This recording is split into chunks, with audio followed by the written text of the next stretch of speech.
Bonjour à toutes et à tous, je suis Marilyn Nguyen et un grand merci pour votre présence aujourd'hui à ce septième webinaire IFOP at Home. Aujourd'hui nous allons, ça va être le dernier, c'est le septième mais c'est le dernier de la saison avant les congés d'été. Donc pour finir en beauté, on a décidé évidemment de parler des femmes, parce que c'est exactement ça.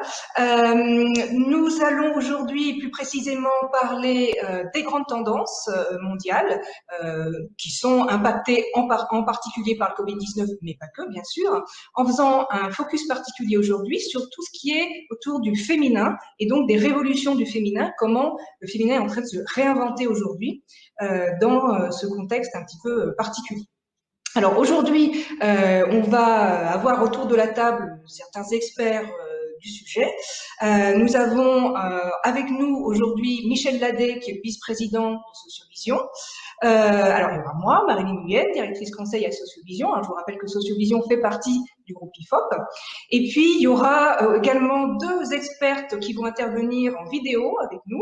Il y aura une experte pour les USA, qui est Stephanie Sandler, qui est Senior Brand Strategist et qui va vous parler de ce qui se passe aux États-Unis. Et puis, en vidéo également, Amy Tan, qui est directrice des études qualitatives à IFOP China. Et toutes les deux ont accepté de se prêter au jeu de ces vidéos spécialement pour ce webinaire. Et elles vont partager avec nous leurs analyses des régions du monde qu'elles représentent pour nous ce matin. Alors, juste pour vous prévenir, il y aura, enfin, vous voyez déjà sur votre écran, sur la partie droite de votre écran, une partie qui est réservée au chat. Vous pouvez entrer vos messages, vos questions, et on y répondra. On a gardé spécifiquement un bon quart d'heure à la fin de cette session pour répondre à vos questions, certaines de vos questions, peut-être pas toutes. Et si vous êtes trop timide pour répondre, pour poser aujourd'hui une question, vous pourrez tout de même nous contacter, Michel et moi-même, à la fin de cette session, après, quand vous voudrez, pour nous poser toutes les questions que vous voudrez, demander des précisions. Vous aurez nos adresses mail pour le faire. Alors, aujourd'hui, donc, le monde change de façon très importante, pas seulement à cause du Covid, hein, bien sûr, des fractures numériques, générationnelles sont en train de se mettre en place, des choses sont vraiment en train de se réinventer. Et à l'intérieur de ça, la question, bien sûr, pour les marques, c'est comment redéfinir nos missions, quelles raisons d'être mettre en avant pour bien être précis par rapport aux demandes, aux nouvelles attentes des consommateurs. Alors, il y a un outil particulier de Sociovision qui répond à ces questions-là dans le monde, c'est l'Observer de Sociovision, donc International Observer. Et la prochaine vague 2020 sera lancée prochainement, donc à l'automne. Et l'idée, c'est qu'en avant-première de ce lancement, on vous parle un peu de certaines thématiques dont on est particulièrement expert, donc sur les femmes aujourd'hui.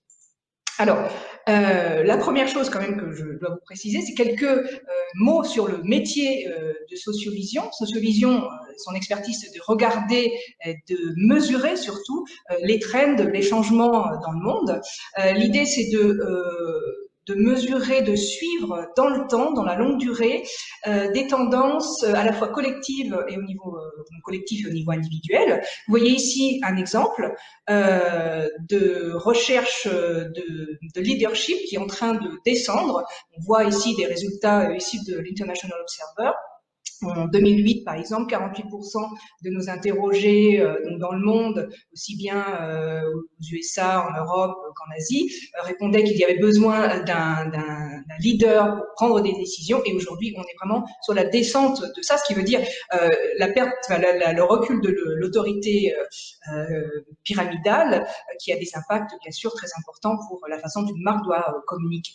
Donc l'idée de cet outil, c'est vraiment de formaliser donc de recueillir beaucoup d'informations pour formaliser des scénarios qui prennent en compte à la fois des changements collectifs dans nos rêves et nos valeurs collectives, mais aussi dans nos vies personnelles. Et aux confins de ces deux scénarios de changement, de trouver donc des mots-clés pour mettre en forme un cadre en fait de réflexion pour les marques dans lesquelles définir leur stratégie, leur pensée pour le futur et la façon dont elles vont vraiment répondre aux attentes, que ça soit en termes de communication, de services ou de produits, des personnes qu'elles ont en face d'elles dans le monde. Alors, il est évidemment clair que lorsqu'on fait ça de façon globale, on dit par exemple le monde va là d'une façon globale, on fait aussi des scénarios plus spécifiques pour des sujets spécifiques. Par exemple, le futur de la mobilité, le futur des villes, les smart cities, comment c'est en train de changer, le futur des technologies, comment c'est en train de changer, comment les gens veulent réinventer leur logement, par exemple. Et aujourd'hui, on va regarder un thème particulier, c'est les femmes. Les femmes en 2025, à quel horizon, à cet horizon, comment les femmes sont en train de se transformer. On a choisi ce sujet déjà parce que Sociovision est un expert de cette population particulière, donc on travaille beaucoup dans le secteur de la beauté, par exemple, mais également parce que, en fait, on s'aperçoit de plus en plus que pour beaucoup des tendances qui sont en train de se réaménager, d'accélérer aujourd'hui en post-Covid, les femmes sont à la pointe de ce qui est en train de se passer. Alors, moi, le premier thème que je voulais aborder avec vous, c'est vous savez qu'en beauté, on parle énormément en beauté dans le secteur des cosmétiques, et pas seulement dans le secteur de la mode également. On parle beaucoup de cette vague à la fois green and clean, donc on est écologique, mais on est aussi transparent, propre, etc. Et qu'est-ce que ça veut dire pour la beauté? On a intitulé cette section Bare Beauty. Qu'est-ce que ça va être que cette beauté qui s'avance toute nue, hein, finalement, puisque c'est ça que ça veut dire, Bare Beauty. Alors, avant d'entrer dans le vif du sujet en vous montrant des chiffres qui sont issus de notre observeur et qui sont dans le monde, je voulais qu'on regarde ensemble qu'on entende ensemble la voix de notre spécialiste de l'Asie ou de la Chine en fait, qui s'appelle Amy Tan, donc la directrice des études qualitatives à IFOP China, et qui va vous parler de ce qui se passe en Chine aujourd'hui, de la grande vague de wellness qui est vraiment en train de s'affirmer et de monter en Chine. Et donc voilà, on va démarrer la vidéo de Amy. Donc, on va entendre Amy sur ce sujet. Ça va durer 2 minutes 30. Et il ne faudra pas oublier, si vous n'entendez pas Amy, de cliquer sur activer le son. Voilà, pour bien entendre ce que Amy va nous dire. C'est à Amy. Hi everyone, this is Amy from EFOP Asia. I'm speaking to you from my home in Hong Kong. Since today we're talking about global trends, I wanted to share with you some insight on what's going on in my part of the world. The need for wellness and well-being is on the rise all around the world, and even more so in China. In China, wellness is very much both physical and mental through fitness. During lockdown, Nike has launched a breakthrough channel dedicated to exercising without leaving your home. Nike launched weekly live training courses via Kandian live streaming mini program on WeChat. Users can enjoy the interactive experience of a professional fitness guidance at home, turning their living room into a gym. Searches on keywords such as immunity, nutrition, and health have also increased significantly. Healthy and functional snacks are gradually becoming a hot consumption trend among young people here. The newly launched Collagen Peptide dry fruit snack is B Store's first attempt to focus on snacks with beauty-enhancing benefits. So health and beauty are closely related in China, as you can see. In China, the quest for wellness is also taking the form of more self-pampering and self-care. The anxiety triggered by the pandemic remains high 3 months after the lockdown and has fostered the need for self-pampering and little treats in order to escape from a troubled daily life. With social isolation creating loneliness and stress, caring for one's skin has become a physical and mental healing moment that make people feel self-love. So consumption of facial cleansing products, facial masks, toners, and lotions soared. Among these, the use of facial masks have increased the most. Last but not least, put down your phone and get to know yourself. It's also an emerging trend boosted by lockdown. Creativity has been on the rise as a potent stress reliever. More and more people want to create unique things instead of buying them ready-made. So that's what I wanted to share with you about China today. Thank you. Voilà, donc c'était Amy qui nous parlait depuis Hong Kong. J'ai vu dans les commentaires que certains d'entre vous avaient des difficultés à entendre. C'est pas si grave que ça, vous pourrez toujours écouter en replay. Donc l'idée, c'est que Amy nous disait que le wellness est vraiment en train de monter particulièrement en Chine aujourd'hui, et ça se limite pas à des choses comme le sport ou faire du yoga. Ça prend vraiment en compte l'ensemble des aspects de la vie, la nutrition et les aspects de santé, beauté également, et mais pas que. L'idée de créativité est en train de refaire surface, en fait, de l'idée de se montrer créatif pour participer à son wellness global est une chose qu'on constate en Chine, et c'est aussi un sujet sur lequel on va revenir, parce que la créativité, le fait de se sentir plus quelque chose, ça fait partie du wellness. Alors maintenant, reprenons donc le fil de cette conversation sur ce qui se passe dans le monde. L'idée de clean, de green, de wellness, c'est finalement l'utopie ultime, comme une sorte de saint graal en ce moment. Ça a été bouleversé bien sûr par tout ce qui est changement climatique, etc. Mais aujourd'hui, avec la crise sanitaire, ça ne peut que s'amplifier. Quand on demande aux gens quel est leur scénario idéal pour le futur, ce qui vient en tête de façon systématique, c'est les deux choses que vous voyez ici: le fait de se rapprocher de la nature, lifestyle closer to nature, et le fait aussi de respecter la santé, le wellness d'une façon générale, parce que la santé, c'est plus simplement être en bonne condition physique, c'est beaucoup plus, comme vous le savez. Vous voyez les chiffres ici, pour les gens qui disent « je désire que ça arrive », du 82%, du 75%, il n'y a rien en termes d'aspiration qui dépasse ça. Vous voyez également que c'est extrêmement transversal entre tous les pays. Il y a une petite pointe sur la Chine, mais il faut tenir en compte aussi que notre échantillon chinois est plus sélectif, et ces aspirations sont encore plus présentes dans les populations plus sélectives et plus féminines également. Alors, c'est une aspiration, mais c'est pas seulement une aspiration. Hein. De plus en plus, les gens ont commencé à mettre les actes en accord avec les paroles ou les envies. Et il y a de plus en plus de gens qui disent, vous voyez ici la montée sur 10 ans, hein, c'est quand même radical, de gens qui disent aujourd'hui je fais attention à ma façon de vivre, de façon à ce que je sois de plus en plus, je me sens bien, je me sens pleine de vitalité, etc. On voit la progression très forte de ça. Quelle forme ça prend? Alors, évidemment, sans no-brainer, c'est que bien sûr on va rechercher les produits naturels. Alors, les produits naturels, parce que c'est en accord avec cette histoire de se reconnecter avec la nature, un peu, bien sûr. On voit ici l'augmentation très forte. On a du plus 6 points, plus 7 points, plus 9 points, plus 10 points en Asie. Le fait de rechercher dans la vie en général des produits naturels. Pourquoi? Parce que en général, l'idée c'est que la nature, ça va être beaucoup plus safe, ça va être beaucoup plus en accord avec la santé de la peau. On voit ici une question sur le fait de rechercher des produits de soins pour la peau plus naturels parce qu'ils sont plus sains pour la peau, avec des augmentations. Alors déjà, là, on est en strongly agree. Vous voyez que les pénétrations, c'est au moins un quart dans le monde de femmes qui répondent ça en strongly agree. D'une façon total agree, on est déjà à du 70%. Donc là, c'est quand même des choses extrêmement fortes. Et on a une progression entre 2012 et 2017, on a une progression de 11 points, ne serait-ce qu'en Asie. Donc c'est très fort. On voit que les marques se positionnent de plus en plus là-dessus. On voit ici une publicité de Chanel Hydra Beauty, c'est la campagne 2020. Le camélia, qui est un ingrédient principal de cette crème, a été mis en évidence. Alors de façon très artistique, hein, bien sûr, mais la nature naturelle est là derrière.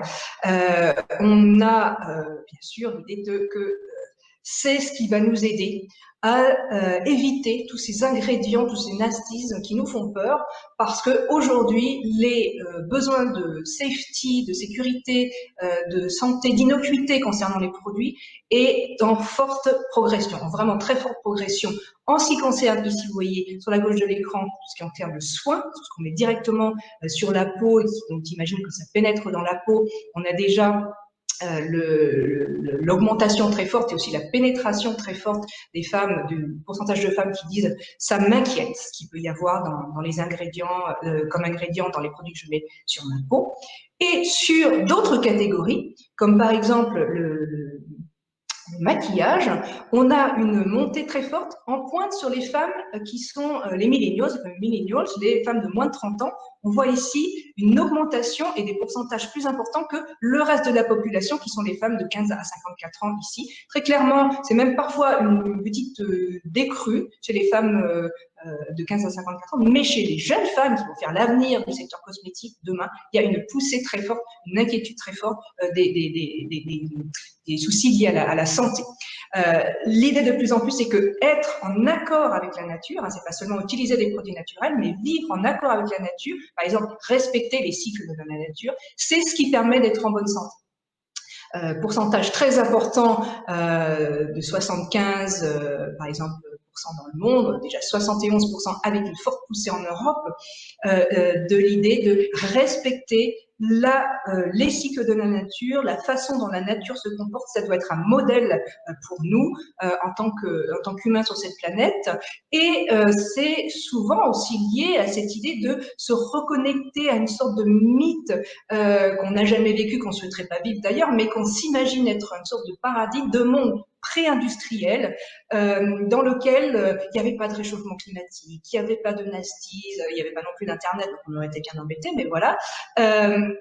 Le fait de dire, comme qui pour nous un indice très fort de ce rêve-là, je pense que les sociétés primitives étaient plus sages que nos sociétés d'aujourd'hui, et on voit ces pourcentages très importants, on a plus d'une femme sur deux qui le dit dans le monde, en Europe, etc. Et un rattrapage très très important de ce qui se passe en Chine, où la technologie fait partie de la vie et est très valorisée, beaucoup plus qu'en Europe, bien sûr, et quand même, l'idée que il y a eu une sorte de paradis qu'on pourrait peut-être retrouver. Alors, comment on va le retrouver? Par exemple, quand on est une marque de beauté, en disant, moi, j'ai ce petite bulle de paradis à vous offrir parce que ma production est farm to face, c'est-à-dire que dans ma cour, là, juste derrière le laboratoire, c'est pas une usine, mais le laboratoire dans lequel je crée mes produits de beauté, eh bien, j'ai directement les produits les plus sains, c'est-à-dire que je ne perds pas non plus de temps en les transportant, et je ne suis pas méchante pour la planète en les transportant. Donc, c'est vraiment l'idée de le court-circuit, de circuit court, et l'idéal de reconnexion à quelque chose de pur et de parfait. De plus en plus, cette idée de nature, bien sûr, se relie à des choix éthiques dans le domaine de la consommation. C'est d'ailleurs en Chine qu'on a cette poussée très forte de l'idée que ma consommation est une façon de faire changer les choses dans le monde. Elle peut remettre les compteurs éthiques à zéro.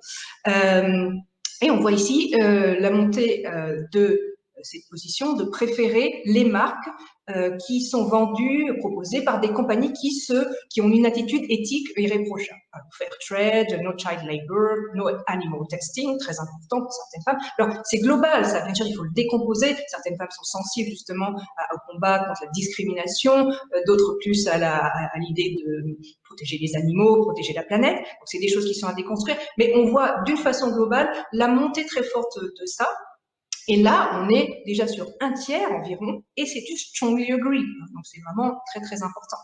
L'idée, c'est que les femmes, les hommes, voilà, mais là, ici, les femmes en l'occurrence, ne vont pas forcément aller regarder, faire des enquêtes produits très, très importantes. Soit elles vont utiliser une appli de scanning directement pour savoir si le produit est bon, le rejeter ou l'adopter en fonction du score qu'elle va avoir. Ou sinon, une méthode, bien sûr, c'est de indiquer directement sur le produit pourquoi il est bon, pourquoi c'est le moment de le prendre. Comme par exemple, ici, vous avez cet exemple de Procter Gamble qui a fait une ligne hair care qui s'appelle carrément Waterless, comme ça tout est dit. C'était fait pour le fameux Day Zero en Afrique du Sud, où l'idée c'est qu'on n'aurait plus assez de ressources, qu'on avait épuisé finalement nos ressources en eau et qu'il allait falloir commencer à se rationner. Donc cette ligne répond parfaitement à ce besoin, à ce souci, parce qu'on peut l'utiliser, utiliser le shampoing qui va mousser très bien sans utiliser beaucoup d'eau. L'idée c'était ça, c'est écrit en gros sur le flacon.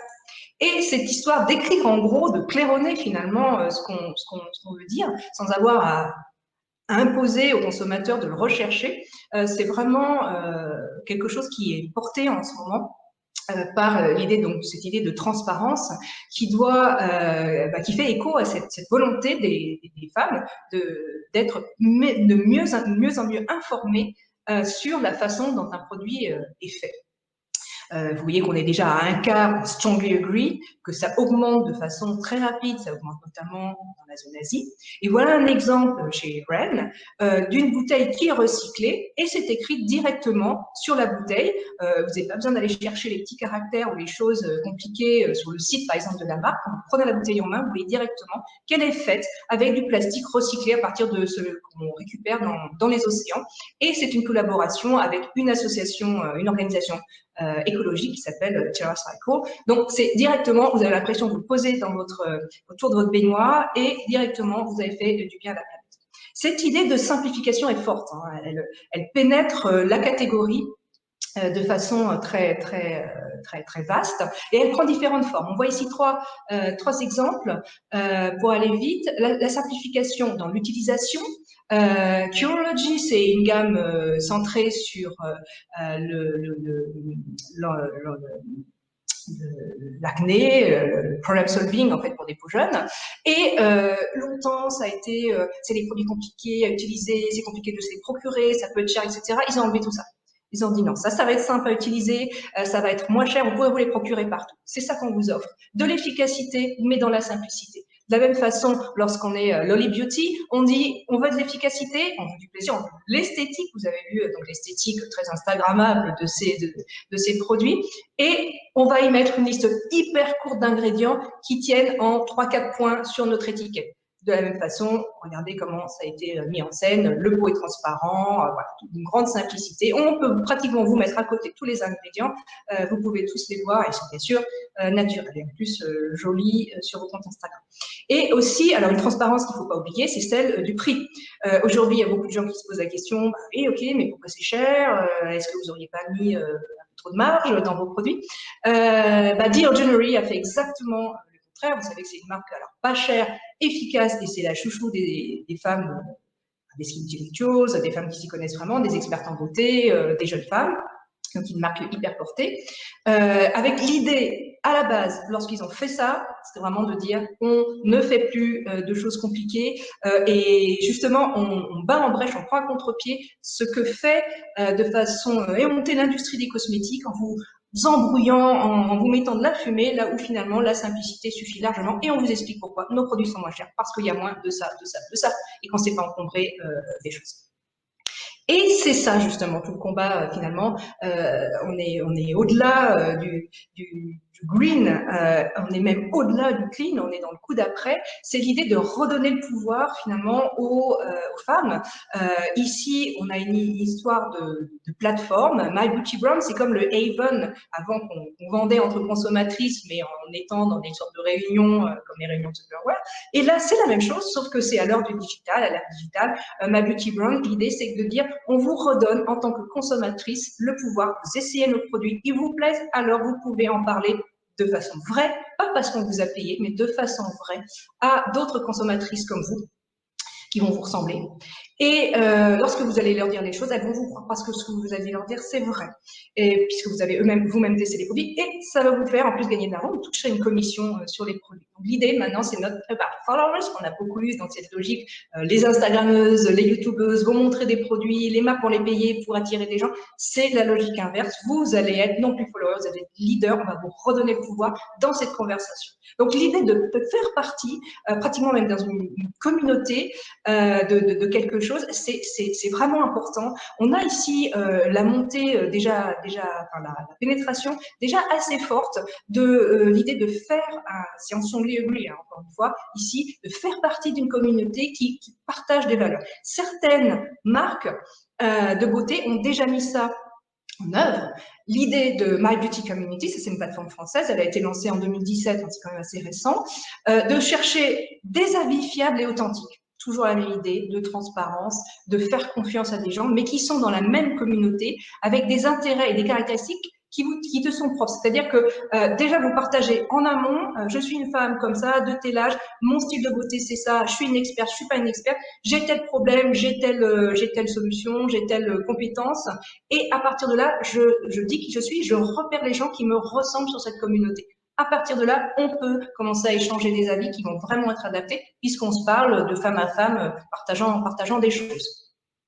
Donc, pour finir là-dessus, on est parti de l'idée de wellness, de green, de clean, et tout ça, ça voulait dire alors, des tas de choses. On est passé du green, qui était le contrat de base, et tout ce qui était eco-friendly, natural. Après, on est passé à vegan, organic. C'était un cran encore plus. Après, on est passé, maintenant, on dit que la beauté, c'est plus green. Maintenant, c'est blue, parce que waterless, comme on a vu, de plus en plus. Donc, il y a du non toxique, il y a du free from, et maintenant, on est dans de la beauté honnête. La beauté de plus en plus transparente. Mais selon ce qu'on observe, et notamment ce qu'on regarde les populations les plus pointues et les plus jeunes dans nos segmentations, par exemple, dans le travail de tracking des trends qu'on fait, on s'aperçoit, alors pour résumer très très rapidement, la beauté en 2025, on peut se dire que aujourd'hui, le contrat de base pratiquement, c'est déjà ce clean and caring. Pour une femme de 25, 28 ans, et ce qu'elle voit d'ailleurs dans les nouvelles marques de beauté qui se lancent, c'est ça. C'est le contrat de base. On ne peut pas imaginer une marque qui soit pas déjà clean et qui soit pas déjà à l'écoute, dans la complicité avec les femmes à qui elles s'adressent. Hein. C'est plus des marques qui savent, c'est plus des marques autoritaires, comme on a vu au début la descente de cette autorité pyramidale. C'est vraiment des marques qui vous parlent avec gentillesse et qui, autour d'elles, ont cette idée de gentillesse, de non-discrimination à mettre en cause. Mais ce n'est pas tout, évidemment. Ça n'empêche pas que, parmi les femmes qui sont également dans cette recherche de clean and caring, on a no compromise, pas de compromis sur tout ce qui est la puissance du produit, son efficacité, et targeted and potent. Donc targeted parce que, comme on l'a vu, on va se concentrer sur certaines fonctionnalités du produit pour assurer la plus grande efficacité. C'est ça qu'aujourd'hui les gens vont rechercher. Et en gros, pour finir, l'idée c'est que la beauté, aujourd'hui la beauté que je vais rechercher en tant que femme, ça va être une beauté qui va me donner du pouvoir, qui va me redonner le pouvoir, comme on a vu avec les exemples de vous n'êtes plus follower, vous êtes un leader, et également dans vos choix de beauté, ça va être ce qui vous font redonner le pouvoir de décider ce qui est le mieux pour vous, pour votre peau, qui est mieux peut-être aussi pour la planète. Alors, cette idée de pouvoir, de strong, c'est le mot sur lequel je vais donner la parole à Michel Ladet, qui est notre vice-président à Sociovision, qui va maintenant vous parler de Beyond Strong. Merci Marilyn. Alors, je parlerai du fort, du strong d'abord, et pour donner ensuite quelques idées de qu'est-ce qui se profile derrière. Mais d'abord, je parlerai pas mal du strong parce que c'est quand même aujourd'hui ce qui est dominant dans tout ce qui concerne non seulement la beauté, les marchés féminins, etc., mais ce qui s'impose comme étant, je dirais, la recette pour s'en sortir un peu dans un monde dans lequel il faudra être fort et résilient, demain, hommes et femmes et tout genre confondus. Alors, le fort, c'est une longue histoire, en fait, puisque si on prend le Women Empowerment en général, les mots, pendant très très longtemps, ont été plutôt émancipation. Devenir fort, c'était pouvoir permettre aux femmes de s'émanciper, c'est-à-dire concrètement de se libérer et d'obtenir des droits. Des droits. Les marques aidaient les femmes, effectivement, à les soutenir dans leur combat, non seulement d'égalité, mais de libération de tous les carcans liés aux produits, aux usages, etc. Ensuite, la deuxième grande étape, et c'est celle notamment sur laquelle les secteurs du parfum ont beaucoup travaillé, mais pas seulement, mais aussi l'industrie automobile, a été de dire on va aider les femmes d'aller au-delà de leur liberté, les aider à s'exprimer, à explorer toutes leurs facettes, et en gros, on va leur aider à améliorer leur self-esteem, leur confiance en soi, et vous devenez certains slogans de marques cosmétiques qui leur ont permis de dire que finalement, cette estime, cette force, elle avait déjà en elle, et elle le valait bien. Mais ça, cette étape-là, c'était une étape. L'étape d'après, c'est de dire non seulement vous pouvez être qui vous voulez, mais l'étape d'après, la force ultime, c'est de devenir celui que vous choisissez d'être, c'est-à-dire de vous transformer. La transformation subie, ça s'appelle la mode. La transformation subie, ça s'appelle l'imitation des autres. L'imitation choisie, la transformation choisie, c'est le nouveau fort, c'est le nouveau strong. et c'est notamment du côté des États-Unis que nous avons eu, et en premier notamment le monde de la musique, c'est le monde de la musique. Quand on regarde les lyrics d'une Beyoncé, par exemple, d'il y a 10 ans, on s'aperçoit que cette force était déjà présente dans toute la culture populaire américaine, bien avant qu'elle arrive dans les marques, bien avant des Fenty Beauty, bien avant d'autres univers. Le fort, il est américain, je dirais, dans son projet, dans son essence, et il nous est arrivé plus tard. Alors, quand on regarde un petit peu les mots qu'il y a sur ce slide, on voit le premier, Powerful is the new beautiful, oui, et j'ai évoqué effectivement des chanteuses américaines, certaines devenant effectivement des rôles modèles dans le monde de la beauté, non pas parce qu'elles seraient plus belles que les autres, représenteraient les nouveaux canons aspirationnels d'esthétique, mais parce qu'elles représentent une force assumée, désinhibée. Sur le côté droit de ce slide, on voit des mots qui traduisent le fait que le fort aujourd'hui, tel qu'il est éclatant, tel qu'il est resplendissant, n'est pas un fort de la femme seule. C'est le fort de la femme en groupe, de la femme collective. C'est une force collective au féminin.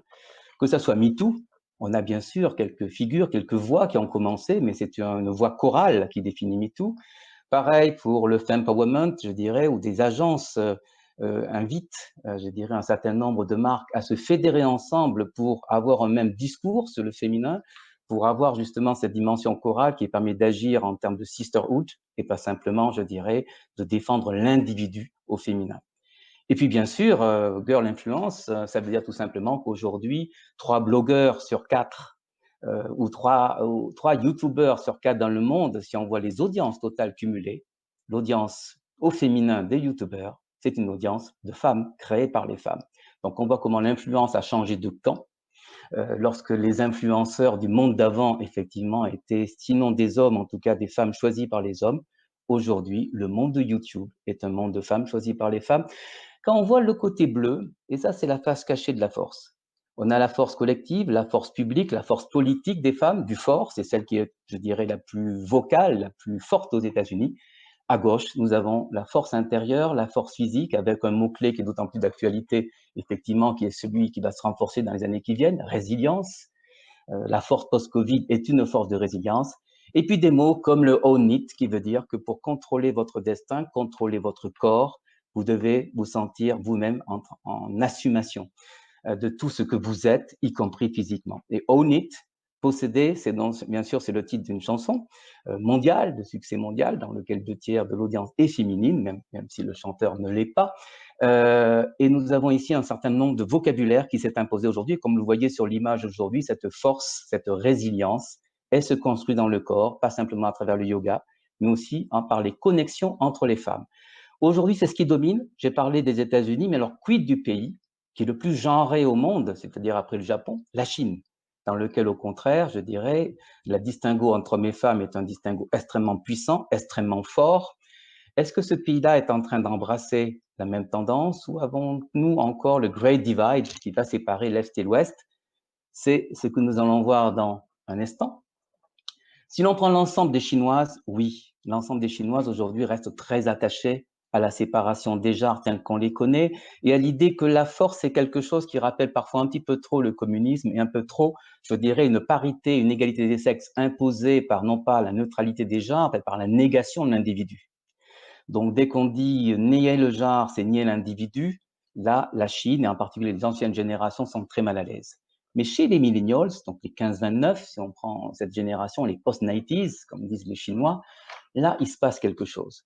Nous avons une génération, bien sûr, qui est privée de la force politique, de la force collective. Elle n'a pas le droit de s'exprimer, je dirais, d'exprimer sa capacité de rébellion, sa capacité d'affirmation sur la chaîne politique ou la chaîne publique. Alors, elle le fait beaucoup plus dans son corps. D'où le wellness qu'on a évoqué tout à fait en début de session. Mais quand on voit notamment la progression chez les 15-29 ans, voilà la révolution du sport, plus 15%, 61% en pratique régulière. Et on parle ici de ce que l'on fait pour soigner sa beauté et son apparence, c'est-à-dire la force du corps fait partie du concept de la beauté, même si sur les visages, ce n'est pas forcément évident. Mais cette force-là, elle se retrouve aussi sur la dernière ligne. J'ai un traitement spécial qui me permet d'améliorer mon immunité, mes défenses naturelles. Bien sûr, c'est inscrit dans la médecine chinoise, mais dans les jeunes générations, il y a plein d'autres choses. Il y a toutes des choses que l'on découvre. Et il y a même sur TikTok des recettes, effectivement, en quelques secondes de danse qui sont censées améliorer votre résilience. Donc là, nous sommes à 84%. La résilience est au cœur des nouvelle génération chinoise. Ce n'est pas un choix, ce n'est pas une option, ce n'est pas une tendance, c'est la norme, c'est la chose aujourd'hui qui fait avancer, qu'on va chercher dans tous les produits que l'on va prendre et que l'on va consommer. Donc, la Chine aujourd'hui a la force dans le corps, beaucoup plus peut-être que nous l'avons nous en Occident, mais elle a aussi rajouté une autre dimension. Privée de son expression politique, elle a ajouté la dimension créativité. Nous avons peut-être entendu tout à l'heure que le mot créativité était associé au wellness. Vous sentir créatif vous aide à vous sentir bien, à vous sentir mieux. Eh bien, en Chine, cela vous aide à vous sentir fort. Et je suis le type de personne qui pourrait créer sa propre affaire dans une jeune génération chinoise plus 30%, 75%, nous avons l'idée que créer une affaire, créer du business, créer de la valeur, tout simplement, non seulement pour soi, mais aussi pour la société, pour le monde de demain, cela fait partie de la force. Et cela, on le fait avec la créativité et pas simplement avec un sens d'opportunité. Nous savons aussi que nous avons une explosion, non seulement à cause du Covid, mais pour d'autres raisons, et en particulier dans cette génération, de soutien aux marques chinoises, non pas par pur nationalisme, mais parce que ces marques aujourd'hui ont compris que la créativité, pas simplement l'imitation, était la clé de leur avenir. Et cette compréhension se fait sur les jeunes générations de créateurs et de designers. Un grand plus loin, c'est un exemple par exemple. Ça, c'est un rôle modèle. Et je ne dis pas une femme parce que cette femme se définit d'abord comme une personne. C'est ça qui est très important. Elle le dit dans les interviews. Je ne suis pas une femme plus forte que les autres. Je suis une personne qui fait des choses mieux que les autres. C'est un champion d'échecs, Cathy Gong. Elle a, je crois, elle est moins de 35 ans, mais son âge n'a plus tellement d'importance puisque ce qu'elle représente l'idée de jeunesse dans la Chine d'aujourd'hui. Champion d'échecs, serial start-upper, féministe, et elle assume totalement l'idée que demain, et plus qu'aujourd'hui, le combat pour la vraie émancipation des femmes se confondra aussi avec un combat pour l'émancipation de l'individu, de la personne en Chine. Elle a fait, c'est assez intéressant, comme elle est experte en intelligence artificielle, une application qui est une intelligence artificielle qui vous aide à divorcer le plus efficacement possible et qui définit votre amie comme étant une avocate de divorce. Ça c'est la façon dont elle a donné du pouvoir aux femmes discrètement à travers le IT, même si elle est surtout connue pour avoir fondé Wafa Games, un jeu vidéo dans lequel la représentation des femmes est beaucoup plus, je dirais, politiquement correcte, du point de vue américain, que ne le sont les jeux vidéo du monde occidental. Donc, qu'est-ce qu'elle nous dit? Effectivement, que ce qui n'est pas négociable demain, c'est la créativité. Ce n'est pas la capacité à saisir les opportunités, etc. C'est la créativité. Et puis surtout, aujourd'hui, elle définit quoi? La femme, ce n'est pas une identité, c'est un projet. Et c'est ça qui est important. Donc, nous voyons aujourd'hui une force qui se définit à la chinoise, mais les Américains veulent garder toujours un point d'avance. Et comme Stéphanie Sandler va nous le dire, au-delà de la force, l'Amérique est en train d'explorer le next step. Je laisse la parole à Stéphanie. Hi, I'm Stephanie Sandler, Senior Brand Strategist in the US and former Vice President of Marketing and Communications at Piaget. I was asked today to speak about female empowerment in the US. But what is happening today is much, much larger than female empowerment. It's about gender and race equity. Now, what's the difference between equity and equality? Why one over the other? Well, while both promote fairness, the approach is different. I created a graph to explain. So, equality is treating everyone the same, giving everyone the same resources, regardless of need, while equity is distributing based on need. So, it's fair, but not equal. I hope that's clear. Gender equity and race equity are extremely important, and it's about celebrating, valuing, and amplifying different and individual perspectives and voices. It's about the larger meaning of diversity and inclusion. In a way, inclusion is the new freedom. And how American is that?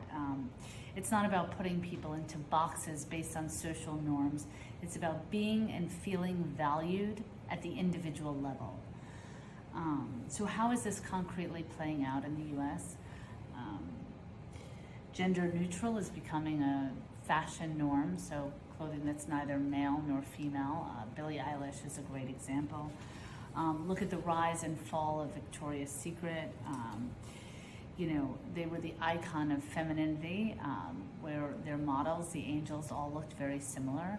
But customers rejected that. They prefer a brand like Fenty, which is all about diversity and inclusion. Diversity of ethnicity, of gender. They have transgender models, of body types and sizes. So you see this shift. In addition to gender equity, I mentioned racial equity. You've, of course, I'm sure, heard about George Floyd and all the other victims to police brutality. It's created a seismic shift towards anti-racism, and much needed. Black Lives Matter is a movement that's changing the country in countless ways. They have been the largest protests in the history of America. And this is reframing the way we think, the way we act and speak.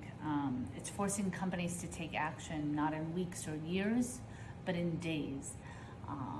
Customers don't want companies just talking about what they're going to do. They want to see meaningful action. They want companies to be positive actors of change.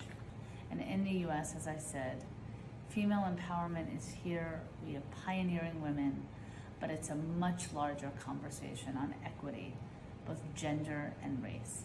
Thank you.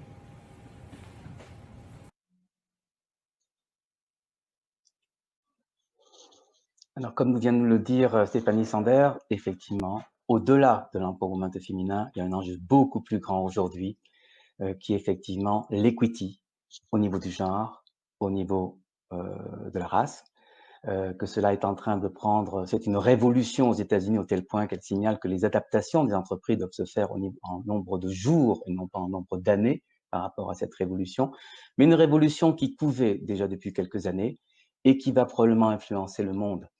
Lorsqu'on regarde les mots-clés de cette révolution, on a le mot inclusif qu'a prononcé très souvent Stéphanie, qui est déjà présent pour certains d'entre vous dans tout ce qui sont les politiques RH, également dans la façon de concevoir les produits. Mais cela va au-delà de ça parce que si on prend un peu un nouveau slogan, inclusivity is the new freedom. En arrière-plan, il ne s'agit pas de vendre de l'inclusivité, il ne s'agit pas de promettre de l'inclusivité, mais il s'agit de garantir que notre société va garder sa liberté. Et la liberté de chacun est garantie par l'inclusivité. C'est la liberté qui est le bénéfice, la valeur suprême au-delà de l'inclusivité. L'inclusivité, c'est la route pour garder notre société libre. Et cela est important. Alors bien sûr, on y voit tous les nouveaux taglines qui sont là, dans lequel le mot equity, effectivement, est plus présent dans le monde anglo-saxon qu'il ne l'est chez nous. Je dirais l'equity est un petit peu garanti par l'État. Dans le monde anglo-saxon, c'est un choix par les communautés. Mais le mot liberté, ce mot liberté qui est menacé aujourd'hui par certaines évolutions technologiques liées au Covid, de surveillance, etc., il est associé au mot game changing, au mot engaging, purposeful. Ce qui garantit la liberté, ce qui en est l'expression, c'est la raison d'être. Et cela est important. Quand on regarde des exemples très concrets de ce qui se passe aujourd'hui, vous avez à gauche la photo d'une personne qui d'ailleurs a été cliente de Sosovision, qu'elle était patronne de Lancôme, et aujourd'hui c'est la nouvelle CEO de Coty, et qui va donc avoir en charge de redéfinir la beauté, ce qu'elle définit demain pour ce groupe et dans lequel il y a des entreprises, des marques aussi qui vont aussi différentes que Kylie Jenner et d'autres dans son portefeuille. Sunabi est aussi une militante, c'est bien sûr une transsexuelle qui est une militante de la transformation choisie des hommes et des femmes vers l'être qu'ils veulent être. Le choix de Coty est un choix d'actualité intéressant, important, mais ce qui est important, c'est aussi le petit tableau à droite, ou dans la logique de scénario que l'on met toujours dans notre prospective, vous voyez. Je souhaite que ça arrive, moi personnellement, et puis l'autre question, c'est je suis presque certain que ça va quand même se faire. Et quand vous avez le chiffre de droite qui est plus gros que le chiffre de gauche, entre guillemets, cela veut dire que ça y est, c'est gagné. C'est-à-dire que vous avez les gens qui souhaitent que ça arrive sont moins nombreux que ceux qui pensent que ça va quand même se faire. Ça veut dire qu'ils considèrent que c'est la nouvelle règle de la société, qu'ils devront s'adapter, et que nous avons une majorité aujourd'hui des millennials. Ce n'est pas le cas pour les plus de 35 ans, mais chez les millennials, dans le monde, il y a l'idée que le monde de demain sera un monde du genre choisi. Et c'est pas demain dans 40 ans, c'est demain dans 10 ans la question. Bien sûr, c'est les millennials, ils ne sont pas certains que tout va bien se passer. Ça, c'est cette révolution en marche, c'est une des révolutions que nous suivons. Comment la Chine va embrasser cette révolution? Là, par contre, c'est une question. On voit effectivement que du côté des millénials, et vous voyez notamment un jeune créateur chinois qui joue aujourd'hui sur, non pas l'androgénie, non pas sur le gender neutral, mais sur le genre choisi, l'idée que l'on peut avoir des dimensions masculines et féminines et que c'est ça qui est intéressant, l'interjeu au niveau de la personne entre les deux aspects, au long d'une vie, au long d'un parcours, au long d'un week-end. Eh bien, comment cela va-t-il se combiner avec le même niveau d'intérêt pour avec le vert, la vague verte, qui est une vague qui retourne vers, entre guillemets, vers la nature. La nature, elle est genrée. Comment cela va s'articuler? Eh bien, c'est cette hybridation qui va être très prometteuse, très créative, un grand défi très intéressant pour les marques, de relier, je dirais, une nature choisie et en même temps un genre choisi. Au final, qu'est-ce qu'on a ici? On s'aperçoit que cette nouvelle révolution, beaucoup plus large que celle de l'empowerment féminin, qui est celle en fait de donner du pouvoir aux individus, consiste, à faire en sorte que les gens se sentent non pas respectés, mais se sentent aimés dans le monde de demain et que les marques leur construisent un monde, leur présentent un monde dans lequel tout le monde pourra se sentir aimé et pas simplement respecté. Le deuxième point, c'est le troisième pilier ici. Ça veut dire que pour les marques, le travail sur la raison d'être est plus important que le travail peut-être sur le targeting ou sur la construction des bénéfices des gammes et des produits. Redéfinir la raison d'être devient un point central pour la décennie qui vient à cause des révolutions en cours. Et la petite anecdote qui est en une seconde au milieu, ce monsieur ici qui s'appelle Philippe Kotler, il a 89 ans. C'est connu en France, en tout cas pour celui qui a écrit la première Bible du management, du marketing, en 1971. En 1971, dans la préface, il écrivait, j'ai regardé récemment, que c'est quoi faire une marque? C'est définir une autorité et créer une machine à créer, et fabriquer une machine à créer du désir. Définir une autorité, fabriquer une machine. Dans une interview qu'il a donnée il y a simplement 6 mois, le livre a 18 mois d'existence, Advertising Age, il dit, c'est quoi une marque aujourd'hui? Une marque aujourd'hui, c'est non pas une machine, justement, mais c'est un processus qui crée non pas du désir, mais du consentement sociétal. Un vocabulaire emprunté aux révolutions au féminin, celle du consentement. Une marque, non seulement ce n'est plus une autorité, mais c'est un activiste. Une marque a pour but de changer et d'aider à changer la société, d'où les entreprises de mission, etc. Donc Philippe Kotler, après 50 ans d'exercice, a fait sa propre révolution au féminin et il le reconnaît en tant que tel. Et là, je passe la parole à Marilyn qui va nous parler de mots sur l'observeur, qui est l'outil que nous avons développé pour suivre toutes les autres évolutions. Absolument, merci beaucoup Michel, très inspirant comme d'habitude. Donc quelques mots effectivement sur le fameux outil, donc le Social Vision International Observer, qui va être lancé dans sa prochaine vague à l'automne, dont les résultats seront disponibles au début de l'année 2021, on va dire à peu près. L'idée de cet outil, c'est vraiment de comprendre, d'anticiper et aussi de s'inspirer. Alors comprendre quoi? Comment changent les gens dans les classes moyennes et classes moyennes supérieures et classes supérieures dans 3 zones clés dans le monde, hein, c'est les marchés en fait, les USA, l'Europe et la Chine, c'est les 3 zones sur lesquelles on va vraiment recueillir de l'information. L'idée c'est d'anticiper, hein, on a vu qu'on est en scénario, bien sûr, et mais aussi d'inspirer parce que en fait, on illustre, c'est pas seulement, vous avez pu voir des explications de Michel, des exemples, etc. C'est la logique dans laquelle Sociovision aborde les choses. On n'est pas seulement à vous fournir des chiffres, on fournit des chiffres et on raconte des histoires autour des chiffres pour vous donner de l'inspiration. Il y a à l'intérieur du rapport beaucoup d'exemples qui sont tirés de différents secteurs et qui sont donc autant de façons de montrer les différentes facettes des changements qu'on observe. L'idée, bien sûr, c'est de finalement offrir une sorte de cadre, comme je disais au début, pour définir, enfin dans lequel les marques vont pouvoir définir de façon claire leur prochain sense of purpose. Comme disait Michel tout à l'heure, qu'est-ce que ça va être finalement cette façon dont on va pouvoir créer le consensus, pouvoir créer cette envie de nous acheter parce qu'on est sur la même plateforme de valeur finalement que nos consommateurs. Donc nous, ce qu'on va regarder, c'est en fait l'expérience de vie en général des gens à 360 degrés, donc dans tous les aspects de leur vie. Qu'est-ce qui va être important pour eux. Dans la façon de regarder le futur, on a vu au début que le scénario naturel, le green, etc., c'est ça qui faisait rêver il y a quelques années. Est-ce que ça va toujours être ça? Est-ce que ça va être un petit peu différent? Comment va s'articuler la technologie par rapport à ça?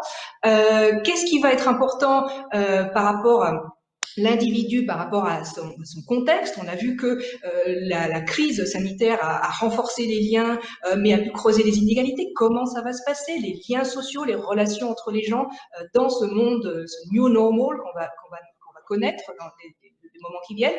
Comment la vie digitale, tout ce qui se passe sur Internet, va s'articuler avec le réel. On a des gens qui ont dit, après avoir été confinés, je veux à nouveau retrouver le sens du contact, toucher les gens, voir, les voir en face à face, etc. Comment ça va s'articuler avec le digital, qui également a pris un rôle absolument fondamental dans nos vies de confinés. Comment ça va se passer sur les aspects health and wellness dont on a vu qu'ils sont absolument de plus en plus centraux? Qu'est-ce qui va se passer sur le plan de l'apparence et de l'identité? Michel a commencé à poser des jalons. Bien sûr, on est en train de réfléchir à ça en permanence. Le genre, l'identité, la façon dont on veut se présenter au monde, ce qu'on veut montrer de soi, ce qu'on veut pas montrer de soi. Comment ça va se passer? Et d'une façon générale, finalement, le sens de la vie, les grands mots sont sortis, mais le sens de la vie, le bonheur, qu'est-ce que ça va être et à quoi les marques vont peut-être pouvoir contribuer dans l'année, dans les années qui viennent dans le monde. Et bien sûr, quelles vont être les différences, quelles vont être les similarités entre les zones du monde, quelles vont être les différences entre l'Europe, les États-Unis et la Chine.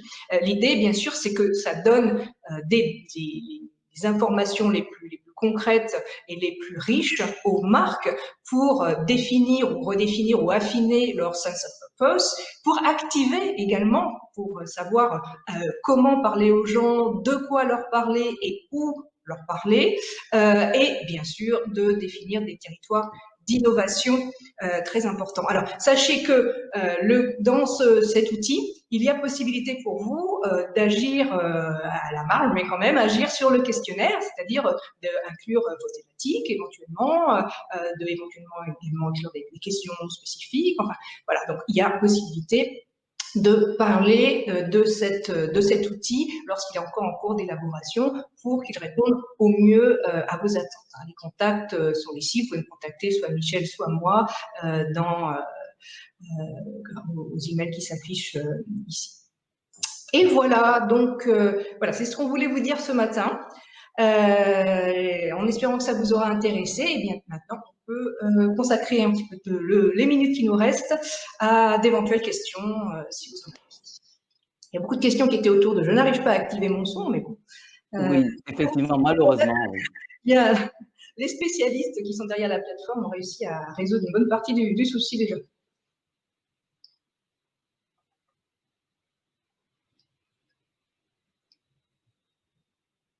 Donc apparemment pas de questions puisque tout était d'une clarté absolument limpide. Mais peut-être que c'est aussi la timidité qui fait que vous aurez envie de poser plein de questions, mais pas devant tout le monde.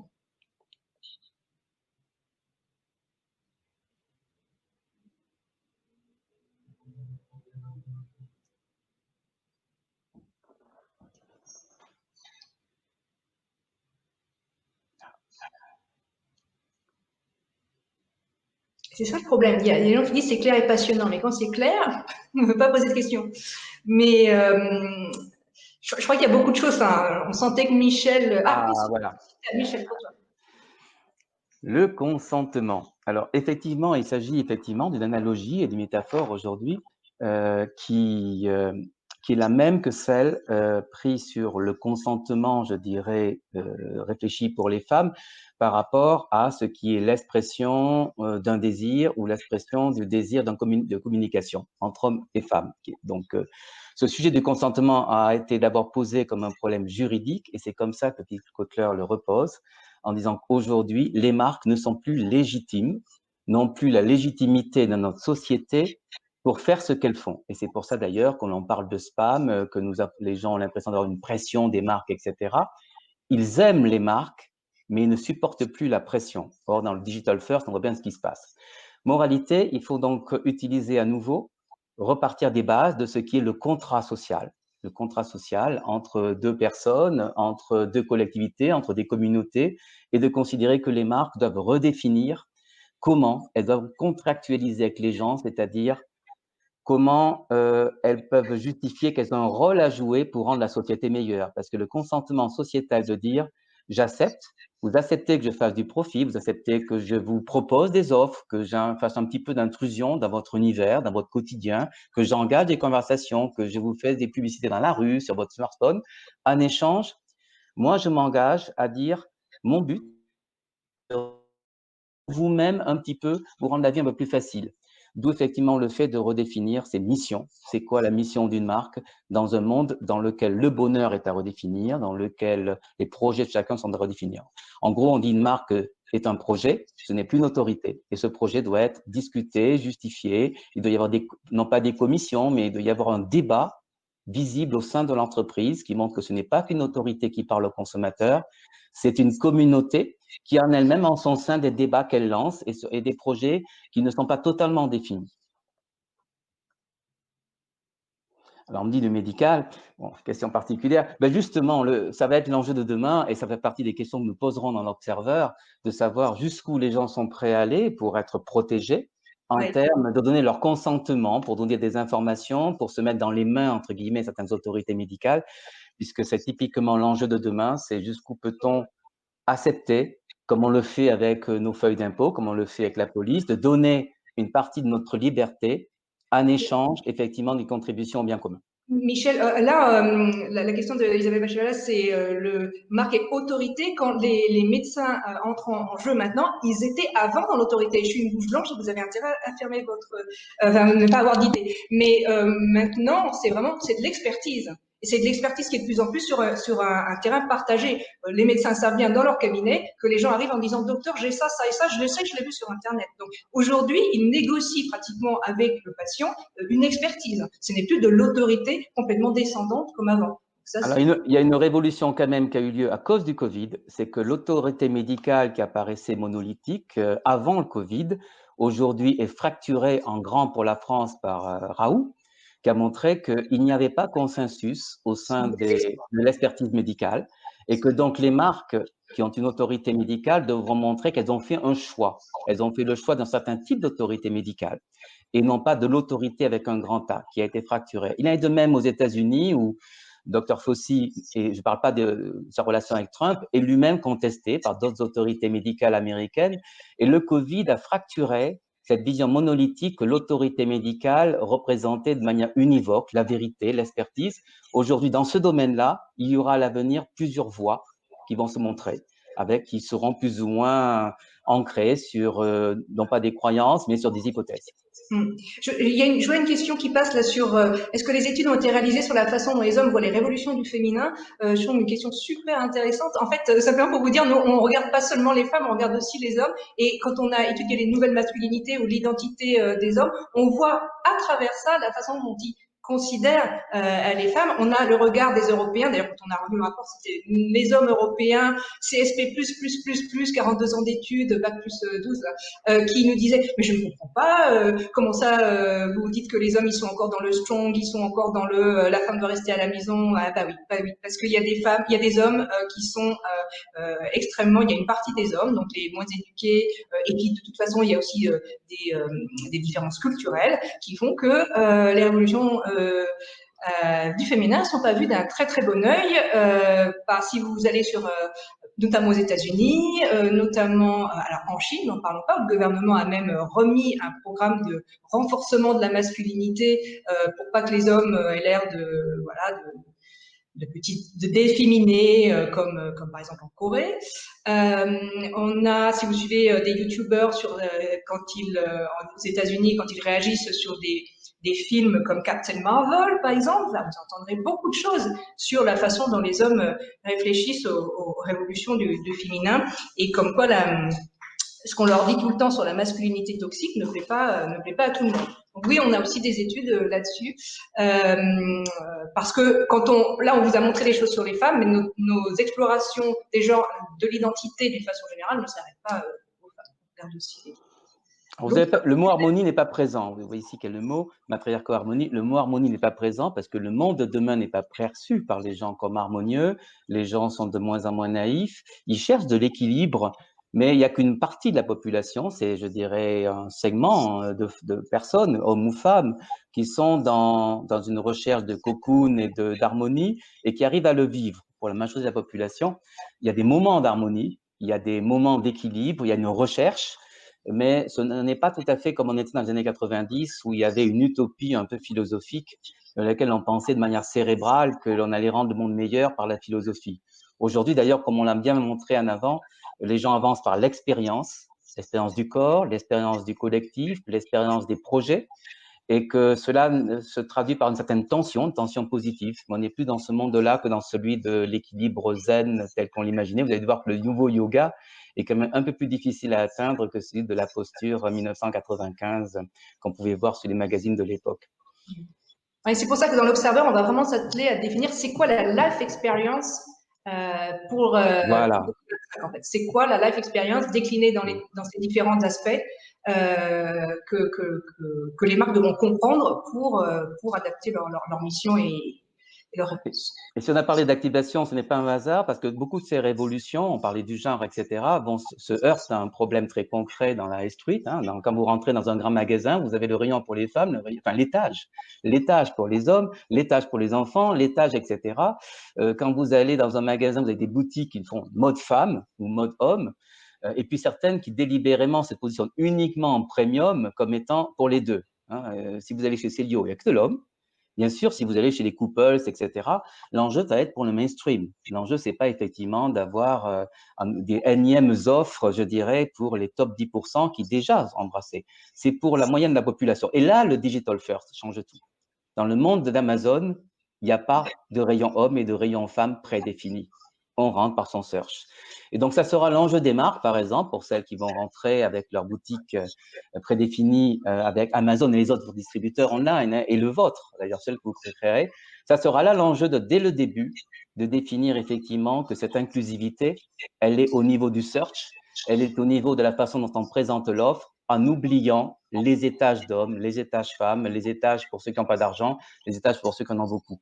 Donc là, l'enjeu du digital, il est à fond pour les années qui viennent. Sinon, effectivement, le digital n'est que le reflet de la société d'avant, avec simplement un peu plus de divertissement.